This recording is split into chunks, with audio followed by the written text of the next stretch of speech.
कन्नौज बीते 4 दिनों से यूपी के इन दो शहरों का नाम पूरे देश की जुबान पर है। पिछले 5 दिनों से कानपुर और कन्नौज में इत्र कारोबारी पीयूष जैन के घर पर छापेमारी चल रही है।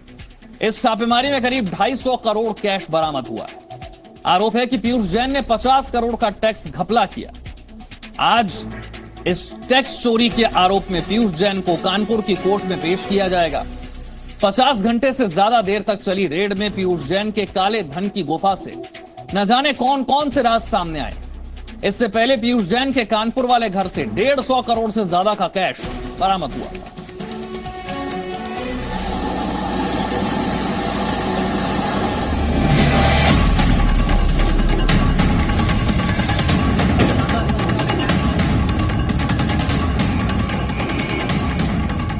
करीब 250 करोड़ कैश, 50 घंटे से ज्यादा छापेमारी, 50 करोड़ की टैक्स चोरी।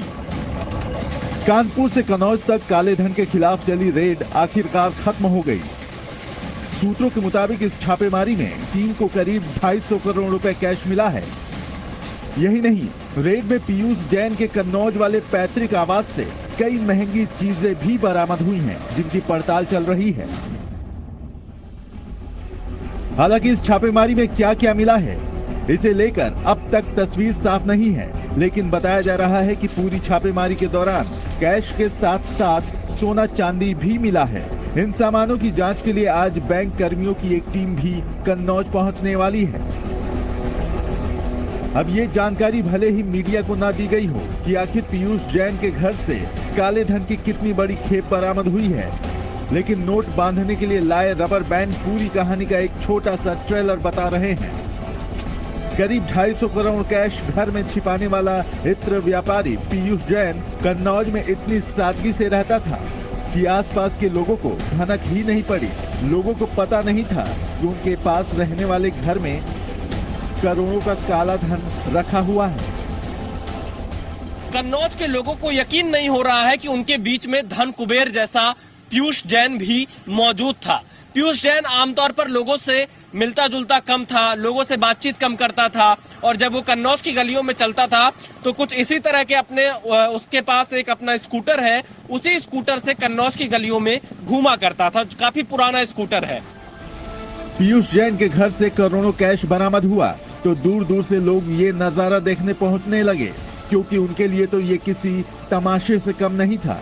लोगों ने बताया कि वो पीयूष जैन को देखने आए हैं। भैया इतना 250 करोड़ रुपया निकला है, तो उसी को देखने आए। भैया कुछ देखने को हमको मिल जाए। हमने आज तक इतना रुपया ही नहीं देखा। तो उस व्यक्ति को देखना चाहते हैं, इतना रुपया वो लाया कहाँ से। आपने देखा नहीं पीयूष जैन को अब तक? फोटो देखे, हम जिंदा देखना चाहते हैं। आज पीयूष जैन को कोर्ट में पेश किया जाएगा। इसके बाद पीयूष को रिमांड पर लेकर पूछताछ की जा सकती है। लेकिन सबसे बड़ा सवाल है कि इस काले धन का अकेला मालिक पीयूष जैन ही है या फिर इसका हिस्सेदार कोई और भी है। विशाल पांडे और प्रभम श्रीवास्तव के साथ ब्यूरो रिपोर्ट, जी मीडिया। कानपुर के इत्र कारोबारी पीयूष जैन के कानपुर और कन्नौज के ठिकानों पर हुई छापेमारी पर प्रदेश की सियासत भी गर्मा गई। कन्नौज समेत राज्य में हाल ही में हुई छापेमारियों पर यूपी के सीएम योगी आदित्यनाथ ने कहा कि जो आज इनकम टैक्स के द्वारा दीवारों से पैसा निकाला जा रहा है, वो पैसा 2017 से पहले नेताओं की जेब में चला जाता था। जो लोग 5 साल पहले सत्ता से बाहर जनता के द्वारा कर दिए गए हैं, आज भी उनकी दीवारों से सैकड़ों करोड़ रुपए के नोट निकल रहे हैं। आज प्रधानमंत्री मोदी जी और प्रदेश की सरकार गरीबों को जो फ्री में अन्न दे रही है, ये 17 के पहले इसलिए नहीं मिलता था क्योंकि 17 के पहले यही पैसा इन गरीबों का ये पैसा इन नेताओं की जेब में चला जाता था, जो आज इनकम टैक्स के द्वारा दीवारों से निकाला जा रहा है। ये आप देख रहे होंगे। कानपुर और कन्नौज की छापेमारी की खबर तो आपने देख ही ली, लेकिन जी न्यूज आपको इस कन्नौज की 2 ऐसी तस्वीरें दिखाएगा जो आपने और कहीं नहीं देखी हूं।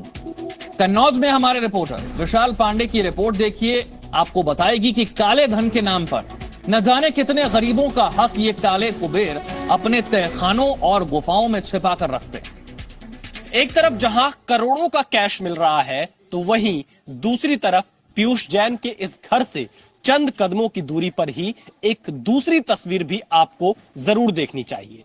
ये बिल्कुल 50 कदम की दूरी पर ही आपको पूरे भारत की दो तस्वीर दिखाई पड़ेगी, एक अमीरी की तो दूसरी गरीबी की। अमीर अमीर होता चला जाता है और गरीब शायद गरीबी में ही नीचे बढ़ता चला जाता है। आप देखिए यहां पर ये पूरा सामने पीयूष जैन का घर है और उसके ठीक सामने एक परिवार यहाँ पर रहता है। आप इनकी हालत देख लीजिए, इनकी स्थिति देख लीजिए और इन लोगों से हम पूछते हैं कि आखिरकार इन्हें क्या मिल पाता है। आप लोगों की स्थिति क्या है भैया? वो हाल बहुत बढ़िया नहीं है कि गरीबी हालत में है हम लोग। मान लीजिए जमीन का जाता है नहीं जाता, चाहे से रोटी खा ली ना, एक बिरिया सब्जी खा ली, ऐसे चलते चाय से रोटी एक बार सब्जी और का एक बिरिया। कितनी आमदनी होती है आप कुछ नहीं होते भैया, लगा नहीं करते पंडित लोगों की, अपनी खेती नहीं है ना, कुछ नहीं हो तो पूरा मिले। अपनी खेती तो है नहीं, दूसरे की मजदूरी करो। बच्चे या न बच्चे, एक साल हम आया, एक साल नहीं आया, वो तो सब बच्चे उघाड़े घूमते हैं, नंगे घूमते हैं। जो जब बचिए ना तो बच्चे नंगे उघाड़े तो घूमते रहते हैं। आप तो देख रही होंगी, टीवी पर देखा होगा, खूब नोट दिख रहा है, कैश बंडल दिख रहा है। एक दो मिल जाते तो हमारे तो साल भर बैठे खाए थे। सहायता कर देती तो हम लोग भगवान से दुआ मनाते कि हे मालिक हमें सबके साथ नेकी कर, इनकी आज की दशा इनकी न होती तो बहुत अच्छी बात। मदद करते थे? कभी नहीं। अगर जो दो पैसा कोई पब्लिक बीमार होती या दुखी होती या गरीब होती, कैसी भी होती, जो हम लोग मांग देते कि भाई साहब हमें 2 पैसा दे दो, तो भाई कभी नहीं देते। कभी नहीं। अगर गए थे आप लोग? अगर 4 पैसा जो हम ले लेते तो उसके 10 पैसा लेने पर तैयार रहते। न जाने ऐसे कितने धन कुबेर हमारे इस देश में होंगे जो कि इस तरह के पैसे रखे हुए होंगे और उन पैसों का आप सोचिए कि क्या क्या इस्तेमाल हो सकता है, जिन पैसों का इतनी भारी संख्या में जब कैश मिलता है।